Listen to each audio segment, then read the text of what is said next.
subaxdii Oktoobar ay ahayd 1977 waxaa lagu waabariistay farax iyo ididiila cusub sanad guuradii 8aad ee ka soo wareegtay kacaankii Oktoobar 21 Oktoobar 1969 xogayaha guud ee xisbiga hantiwadaaga kacaanka Soomaalidu Jaalle Maxamed Siyaad Barre wuxuu kala qayb galay dadweynihii Soomaaliyeed fantasiyaha maalintaasi u dhacayay waxa halkaasi madaxweynaha ku yaacay oo ku soo dhaweeyay habla kamida ubaxa kacaanka Soomaalida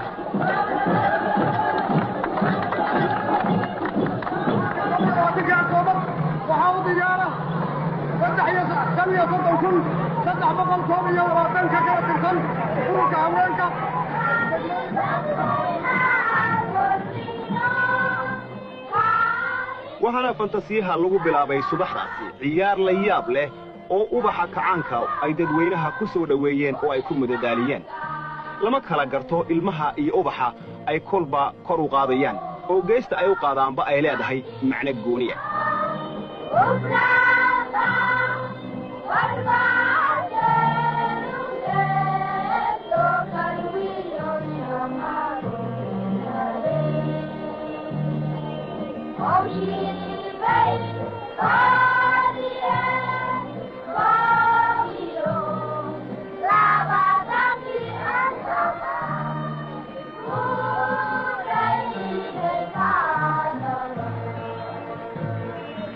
qayb kale oo ka tirsan ubaxa ayaa iyaguna fagaarahaasi subaxda wacdara ka dhigay waxaana ay masilayeen geesiyada ka tirsan jabhadda xoreynta galbeedka Soomaalida ee gumaysiga amxaaradu uu cagta hoos galiyay siniin iyo siniin iyaga oo muujinaya dhirbaaxooyinka geesiyada jabhaddu ay u geysteen ciidamo ku sheega xukuumadda dadqalka Mingistu ayaa halkaasi waxa ay kor u qaadeen calanka jabhadda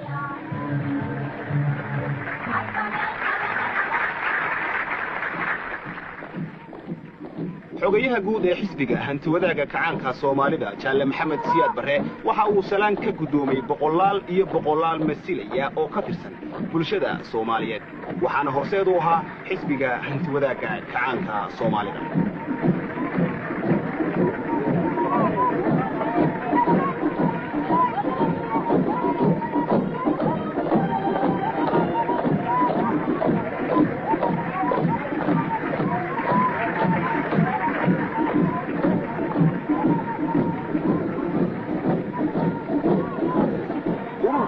haweenka Soomaaliyeed qayb libaax ayay ka qaateen dhismaha iyo daryeelka midnimada kacaanka haweenku waligoodba waa kuwii naftooda u huri jiray gobonnimo doonka waa kuwii muriyadahooda iyo dahabkooda u soo gaday xorriyaddii halgankii loo galay iminkana haweenka Soomaaliyeed taageero xoog leh iyo gacan weyn ayay siiyaan jabhadda u horseeda gobonnimada xoreynta galbeedka Soomaalida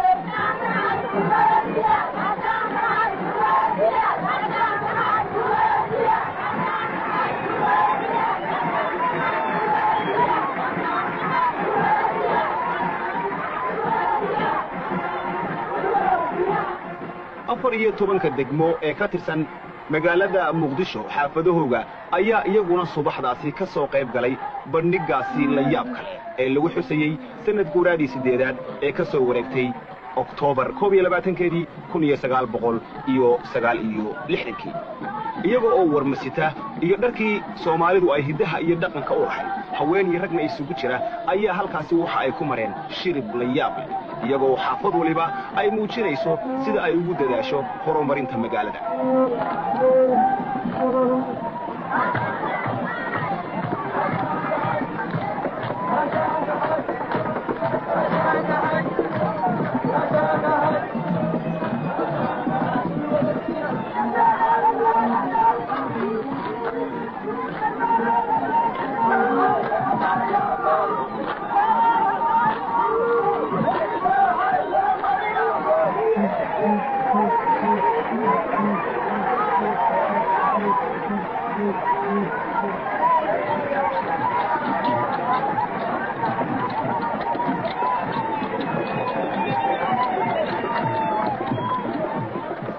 damaashaadkaasi weyn ee lagu xusayay sanad guurada 8aad ee kacaanka Oktoobar waxa iyaguna qaybtooda ka qaatay heer guuraaga Soomaaliyeed iyagoo sita dharkii hidaha iyo dhaqanka Soomaalida u lahayd warmahoodii gaashaamadoodii ileen ciyaar lagu ma haystee ayaa halkaas iyaguna shirib ku soo mareen caqliga wanaagsani waxa uu la socdaa jidhka caafimaadka qaba ciyaaruhuna waxa jidhka ay u kobciyaan sida dhirtuba ugu baxdo biyaha dhalinyarada Soomaalidu waxay aad ugu wanaagsan yihiin ciyaaraha jaad kasta ha noqdo haween gabdho iyo wiilalba looma kala haro ciyaarahaasi maantana dhalinyarada Soomaalidu waxa ay ka qayb galaan tartanada caalamiga ha noqoto kubadda cagta ta kolayga ama kuwa kale ee orodka iyo boodadaba halkaasi waxa socod ku soo maray tiimamka kala jaadka ah ee magaalada Muqdisho iyaga oo muujinaya sida ay diyaar ugu yihiin xagga ciyaaraha ee mar walba ay lugta ugu taagan yihiin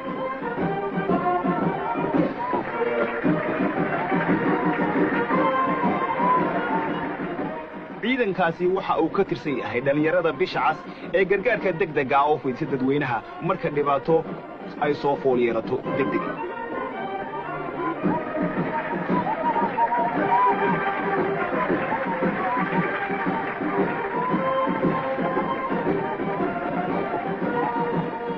dhalinyarada Soomaaliyeed ee kacaanka waxa ay iftiinka iyo siraadkaba u sidaan xoogagga bulshada oo dhan abaabulka dadweynahana qayb weyn oo la yaab leh ayaa ay dhalinyaradu ka qaataan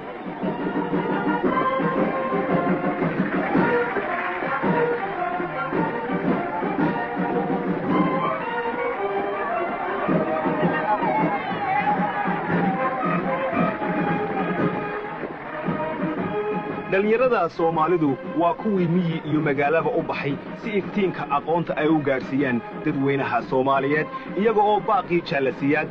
xusaya ayaa waxa ay olole ku qaadeen sida loo tirayo aqoon darrada ololihii reer miyiguna waxa uu ahaa waxyaabihii ugu waaweynaa ee dunidan ka hirgalay xagga tacliinta iyo waxbarashada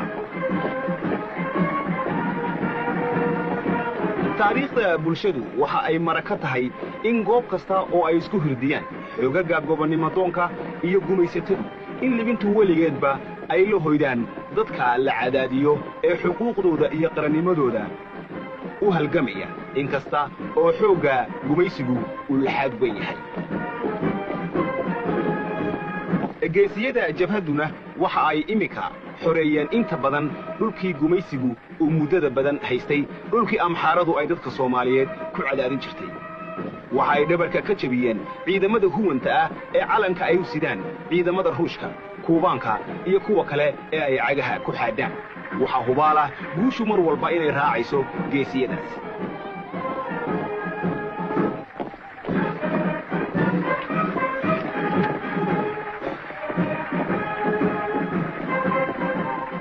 ummadda Soomaalidu yar iyo weyn caruur iyo ciroole calanka ayay kor u qaadeen walaalahooda u dagaalamaya xornimada ee doonaya inay xoreeyaan galbeedka Soomaalidana garab hiil iyo hoo iyo taageero jaadulba way siiyaan dhalinyaradaasi waxa ay muujinayaan in marka loo baahdo goobta laga doonayo ay diyaar u yihiin degdeg inay u tagaan oo gumaysiga ay baabi'iyaan shaqaalaha Soomaaliyeed waa lafdhabarta dalku ku dhisan yahay waa muruqa soo saara waxa bulshada Soomaalidu ay munaafacaadsato ee ay ku nooshahay waa dalka feejigan ee subtida u haya cadowga doonaya inuu mashxaabiyo dadaalka iyo midhaha kacaanka Soomaaliyeed kacaankuna waxa uu ku ballan qaaday in shaqaalaha Soomaalidu aanu ka hooseyn shaqaalaha dunida in shaqaalaha Soomaalida siyaasaddiisa garaadkiisa iyo dhaqaalihiisaba kor loo qaado shaqaalaha Soomaaliyeed maanta wuxuu marayaa heer lagu faani karo heer uu og yahay dalkiisu waxa uu ku sugan yahay iyo waxa uu ka doonayo ahamiyad gaar ah ayaa xukuumadda kacaanku waxa ay saartay mashaariicda degdegsiyada ah iyada oo beeraleyda saboolka ah la taageerayo si dalka Soomaalidu uu isaga filaado xagga cunnada ciidamada guuloodayaashu waa xoogagga ilaaliya midhaha kacaanka ee isha ku haya cadowga una adeega danta dadweynaha Soomaaliyeed waa xoogagga iyagu naftooda u horay inay ugu horeeyaan oo ay isku beegaan kaalinta ugu adag ee ugu daran waxa weeye ciidamada mar walba soo jeeda ee ummadda Soomaaliyeed ay ku hurdo cadowga dibadda iyo ka gudahaba waa nimanka had iyo gooraale u feejigan ee qalabka u sida waa niman la tababaray oo marka loo baahdo meesha la doono la geyn karo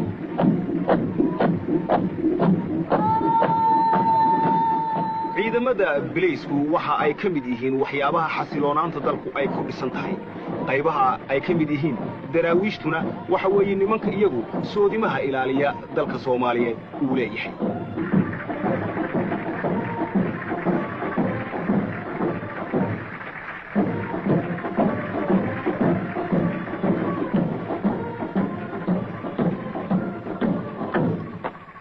ciidamada birmadka bilayska oo sitaa direyska iyaguna ay lagu garan jiray ee ay diyaarka ugu ahaayeen mar walba hawsha iyo xilka soo foodsaara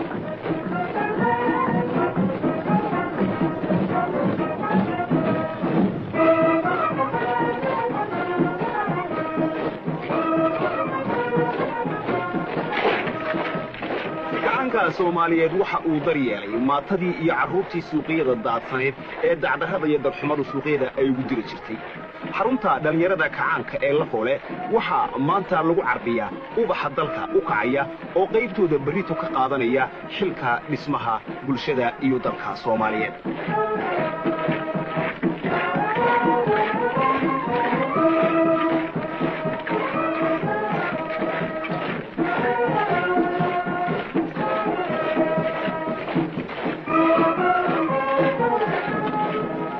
dhalinyarada macadka tababarka ee xalane ee iyagu u darban difaaca dalka dhalinyarada xalane waxa weeye qaar loogu talagalay in ay difaaca dalka marka loo baahdo iyo meesha laga doono markaaba isku qaadaan waa dhalinyaro u jajabsan tababarka militariga waa niman meesha lagu aadiyo si geesinimo ah uga soo baxaya dhalinyarada Soomaalidu waxa ay naftooda dhammaantoodba u hureen difaaca dalkooda iyo horumarka danaha Soomaaliyeed xalane maaha meel hablaha lagu liido hablaha iyo wiilashuba way siman yihiin oo orod haddii ay noqoto liishaan haddii ay noqoto wax walba way ka siman yihiin ciidamada badda ee ilaaliya xeebaha dhaadheer ee quruxda badan leh ee dalka Soomaaliyeed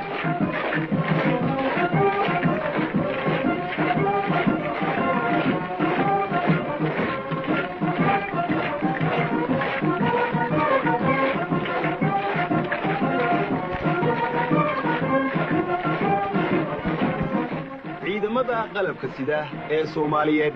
waxa weeye xoogga ilaaliya qarannimada dalka waa rag la miiray oo habeen iyo dharaar u heegana difaaca dalka Soomaaliya waa birfinin ka hadhay oo aanay waxba mari karin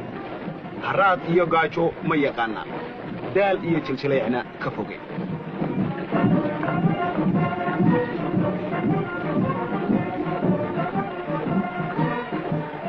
ciidamada soo majeystayaasha xoogga dalka Soomaaliyeed haddaba hoog waxa leh cadowgu haddii uu isku dayo inuu ku soo gardaroodo dalka Soomaaliyeed waxa hubaal ah in ay ciidamadaasi cagta marinayaan marka uu cadowgu damco inuu far soo saaro qarannimada Soomaaliyeed ciidamadaasi waxa weeye niman iyagu loogu tababaray inay cadowga dhirbaaxa ku dhigtaan oo dhabarka ay ka jabiyaan marka cadowgu caqli xumadiisu ay siiso inuu ka soo daafureego dhulka Soomaalida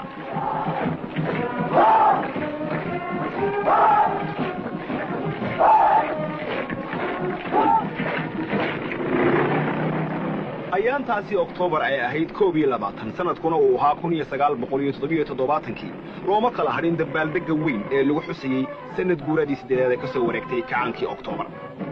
ciidamada qalabka sidaana waxa halkaasi ay ku soo bandhigeen hubka casriga ah ee la yaab kale hubkaasi casriga ah ee subaxdaasi la soo bandhigay waa mid cabsi gelinaya cadow ididiilo iyo geesinimona gelinaya dadweynaha Soomaaliyeed oo ku seexanaya niyadda u fadhida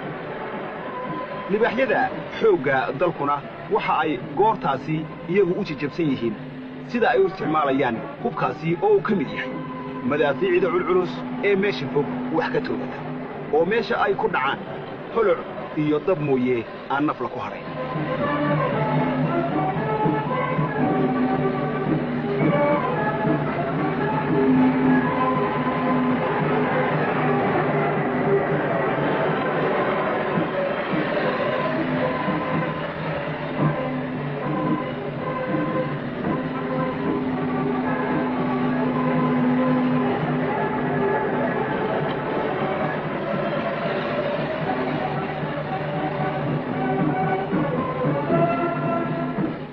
baabuur caadiya oo meesha maraysa hamoodine waxa ay sidaan sawaariikh la yaab leh oo boqol u dhaca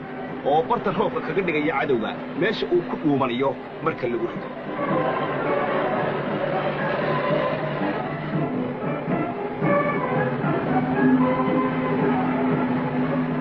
gurguuratooyinka dulmara dhufays kasta oo cadowgu uu ku dhinto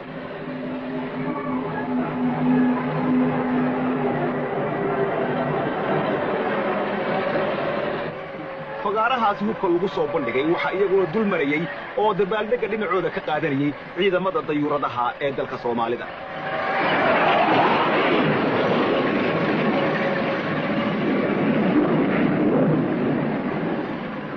taariikhda haggashe maalintaasi Oktoobar ay ahayd 22 ee loo dabaaldegayay sanad guuradii 8aad ee ka soo wareegtay maalintii kacaanku u dhashay ummadda Soomaaliyeed meel kasta ha joogtee waxay ku waabariisatay oo ay ku farxaysay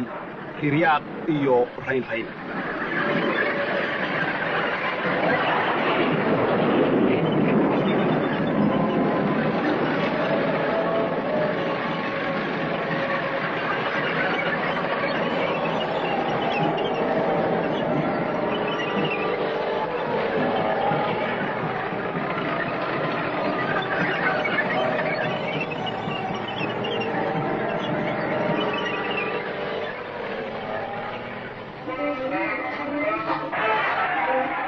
waxa la isugu tagay garoonka weyn ee la yiraahdo Banaadir ee ciyaaraha ee magaalada Muqdisho halkaasi oo dhalinyarada Soomaalidu ay ku tartamayeen nacas baa ka haray maalinta ninkii orod yaqaanay ninkii booti yaqaanay looma kala harin bootinta dheer oo dhalinyaradu ay ku tartamayeen habluhu waxa ay ka qayb galeen tartanka orodka xawda jaalle Xuseen Kulmiye ayaa kamid ahaa madaxdii sharafta lahayd ee halkaasi daawanaysay dhalinyaradu ciyaaraha ay soo bandhigeen dabeeto waxa lagu nastay oo halkaasi lagu daawaday ciyaar kubadeed oo dhex martay laba kooxood oo ka tirsan kooxaha kala jaadka ah ee magaalada Muqdisho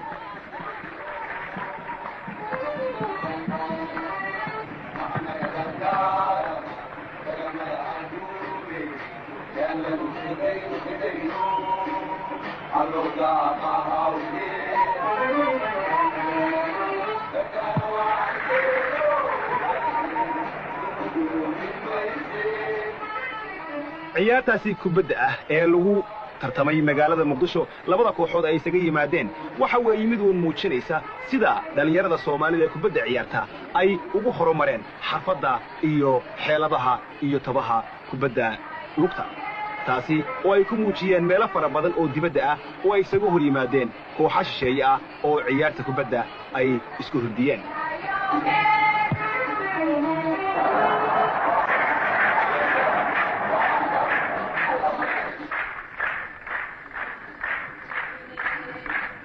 habeenkaasina waxa la isugu yimid guriga murtida iyo madadaalada halkaasi oo xogayaha guud ee xisbiga hantiwada kacaanka Soomaalidu Jaalasiyaad uu ka soo qayb galay oo dadka Soomaaliyeed ee halka yimid uu la daawaday riwaayad iyo madadaalo la yaab leh oo ay soo bandhigeen hoobalada waabari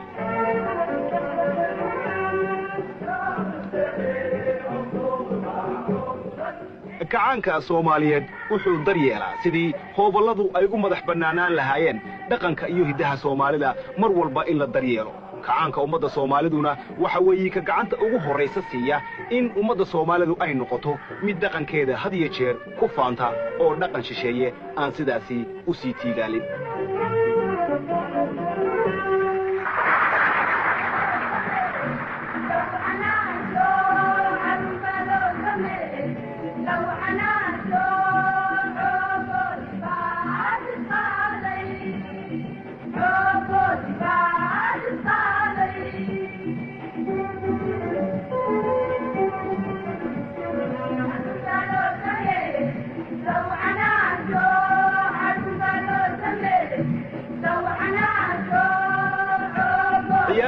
iyo riwaayadii iyo madadaaladii halkaasi lagu soo bandhigay markii la soo gabagabeeyay ee ay dhamaatay ayaa waxa halkaasi sacab iyo farxad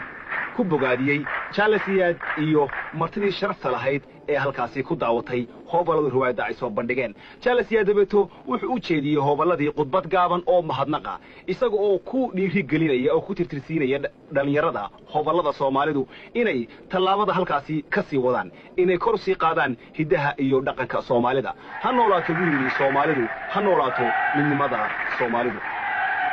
hadda ugu yidhi gumaysigu iyo kuwa iyaga